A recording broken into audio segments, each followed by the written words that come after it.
At Anchorage International Airport, passengers were just starting their day, checking bags, getting coffee, and heading to their gates. None of them knew they were about to be part of a story that would reach all the way to the White House. Deep in Alaska's snowy wilderness, one flight was about to show just how dangerous air travel could become when things go wrong.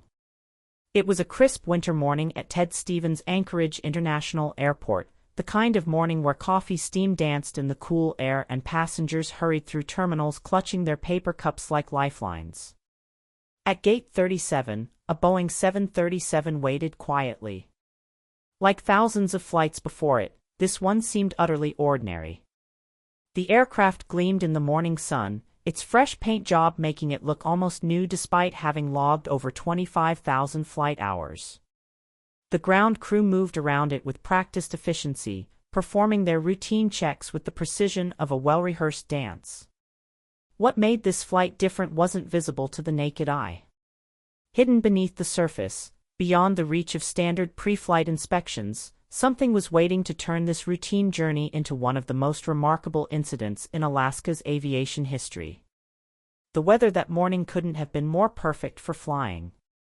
Clear skies stretched endlessly above, with just a few scattered clouds painting white brushstrokes against a blue canvas.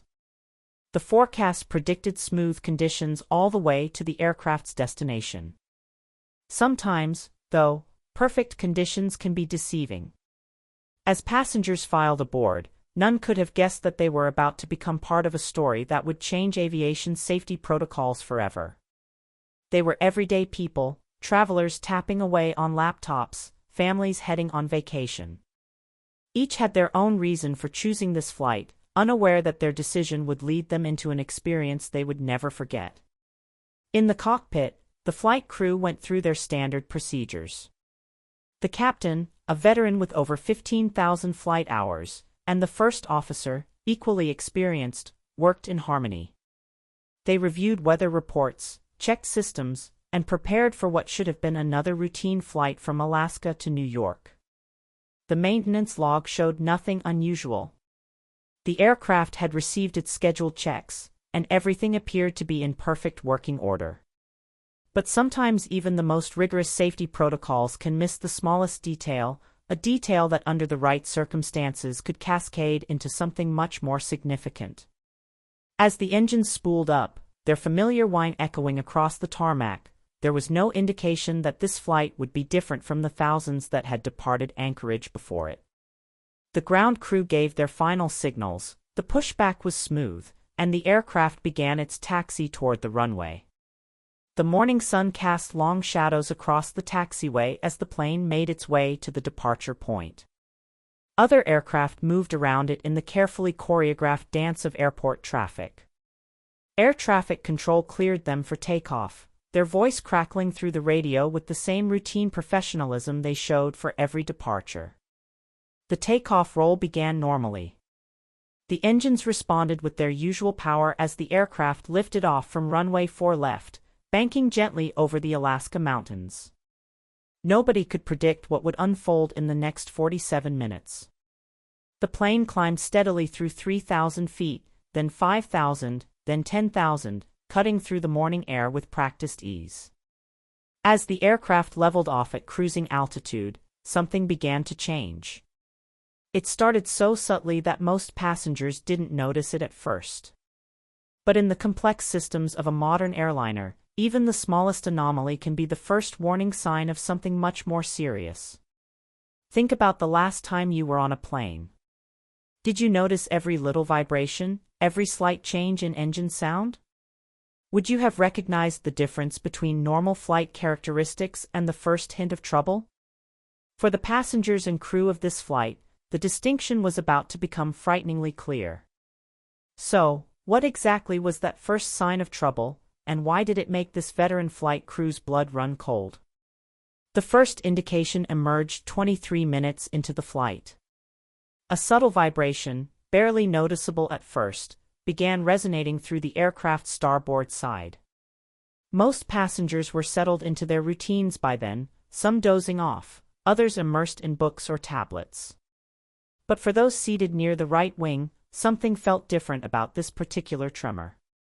High above the Alaskan mountains, the vibration slowly intensified. It wasn't the usual turbulence that frequent flyers had grown accustomed to.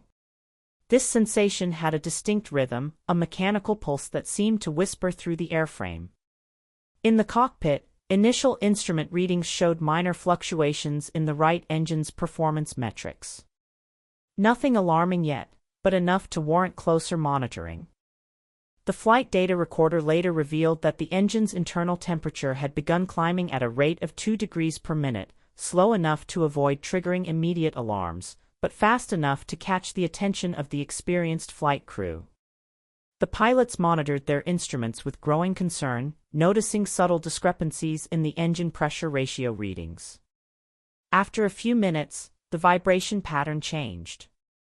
What started as a gentle tremor had evolved into a more pronounced shudder. The Wright engine's power output began fluctuating, causing minor but noticeable speed variations. In the passenger cabin, drinks rippled gently in their cups and window shades rattled with increasing intensity. The cockpit warning system remained surprisingly quiet. Modern aircraft are equipped with sophisticated diagnostic systems designed to detect and alert crews to potential problems.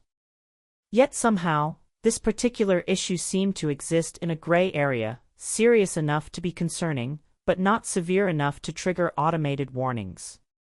It was the kind of situation that highlighted the irreplaceable value of human experience and intuition.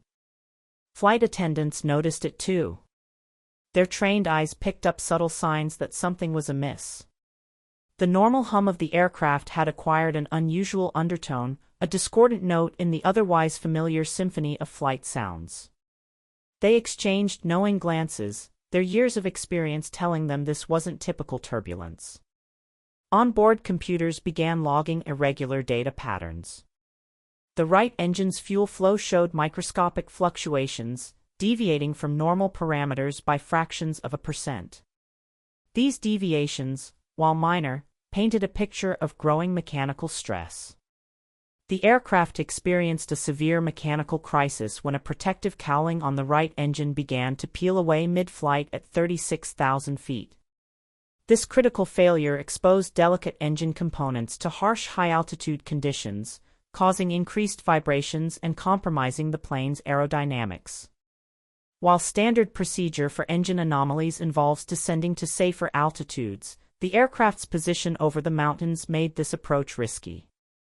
The crew had to carefully balance maintaining altitude for safety with the need to address the deteriorating engine performance. Though weather conditions were favorable, the growing mechanical issues overshadowed any relief.